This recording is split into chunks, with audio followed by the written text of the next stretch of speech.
3, 2, 1.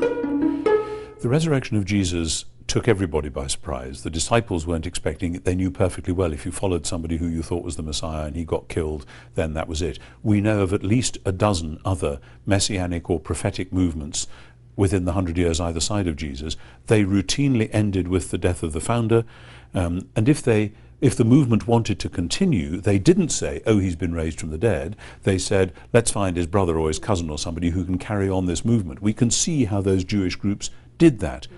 This one did it differently. They had James, the brother of Jesus, as this great leader in the early church. Nobody said James was the Messiah. They said Jesus was the Messiah. Why? He's dead. They got him. Didn't you realize they crucified? No, he was raised from the dead. The only way you can explain why Christianity began and why it took the very precise shape it was is, let's say it cautiously first, they really did believe he was bodily raised from the dead.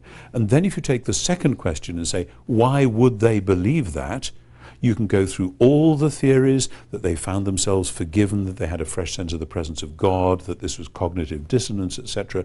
And you bring all those theories to the actual facts that we know on the ground from the first century. They just don't fit. The only way you can explain the rise of the early Christian belief that Jesus was raised is that there really was an empty tomb. They really did meet Jesus alive again in a transformed body, and the thing makes sense. Of course, when I wrote a big book on this, my philosophy tutor from Oxford, who was an atheist, read it, and he said, great book, you really make the argument. He said, I simply choose to believe that there must be some other explanation, even though I don't know what it was. I said, fine, that's as far as I can take you. I can't bully you into saying, therefore you must believe, because to do that requires a change of worldview.